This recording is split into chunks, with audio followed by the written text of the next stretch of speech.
sangat sensitif ya, sehingga kita seharusnya tidak mengabaikan begitu saja.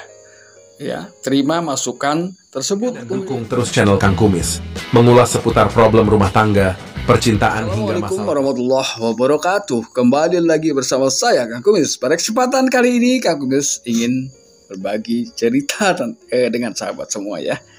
Yaitu kita akan membahas mengenai ciri-ciri istri yang memanfaatkan Anda hanya karena uang.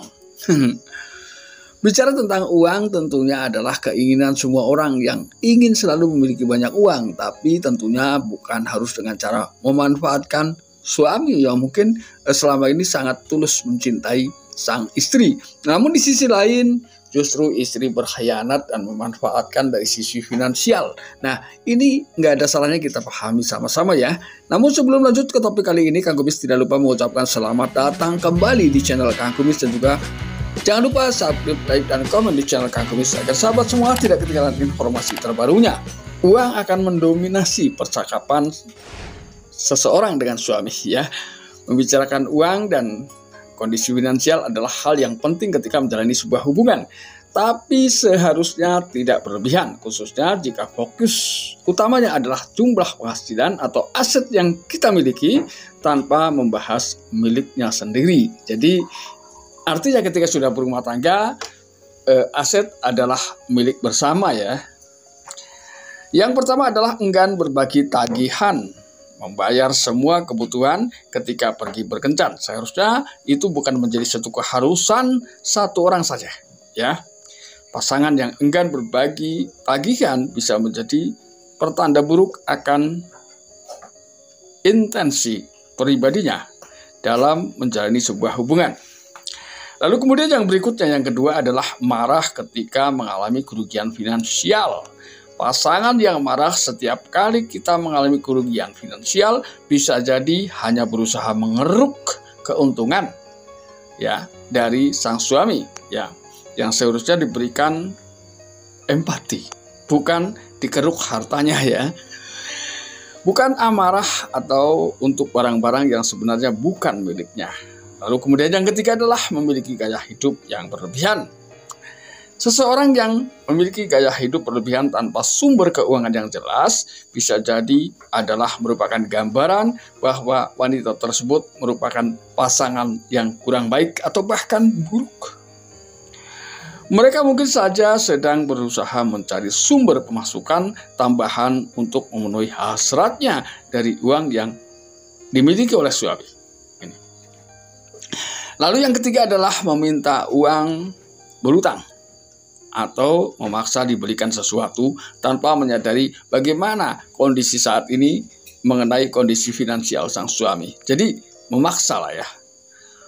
Pasangan yang melakukan hal ini mungkin menganggap kita sebagai mesin ATM, bukan kekasih atau suami. Apalagi jika jumlah yang diminta itu jelas berbeda di luar kemampuan finansial kita sebagai suami misalnya. Atau mengajukan nominal-nominal yang memang di luar logika. Ini sudah jelas ya bahwa ini adalah terjadi pemaksaan keuangan dari pihak suami ya. Lalu kemudian yang keempat adalah gaya hidup merusak kondisi finansial suami. Pasangan yang memanfaatkan kita ya, atau memanfaatkan suami demi uang tidak akan pernah puas semahal apapun barang yang diberikan untuk. Orang seperti ini akan membuat kondisi keuangan kita akan menjadi semakin sulit, bahkan bangkrut jika terus dibiarkan. Hargai diri kita sendiri dengan membatasi jumlah yang bisa dialokasikan sebagai pemberian kepada istri ya atau pasangan.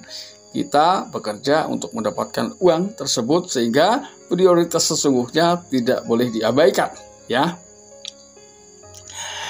Lalu kemudian ketika hal ini terjadi secara terus-menerus sebagai seorang suami tentu lama-lama memahami ya, merasa sedang dimanfaatkan yang terakhir ya. Jadi jangan abaikan insting dan perasaan yang muncul dari diri kita sendiri bahwa kita sedang dimanfaatkan demi uang oleh pasangan kita atau istri kita.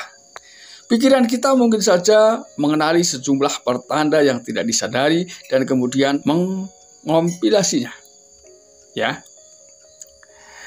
Diskusikan perasaan negatif dengan sahabat terdekat yang bisa Anda percaya, atau langkah waktu untuk lebih memperhatikan perilaku kekasih atau pasangan kita soal uang, ya.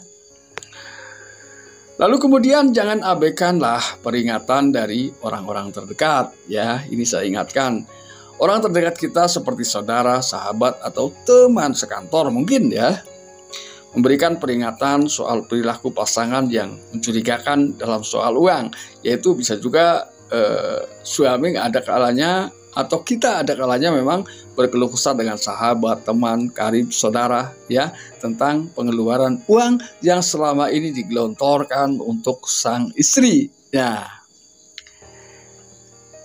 hal tersebut sebetulnya sangat sensitif, ya, sehingga kita seharusnya tidak mengabaikan begitu saja, ya. Terima masukan tersebut untuk memastikan apakah pasangan kita benar-benar seorang yang matre atau tulus menyayangi kita. Nah, sahabat, itulah yang perlu Anda pahami ketika Anda merasakan beberapa hal yang memang menunjukkan bisa jadi pasangan Anda selama ini diam-diam memanfaatkan Anda dari sisi finansial, ya.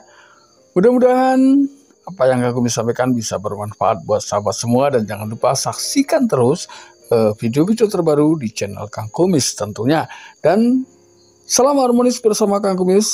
Akhir kata, wabillahi taufik wal hidayah. Wassalamualaikum warahmatullahi wabarakatuh.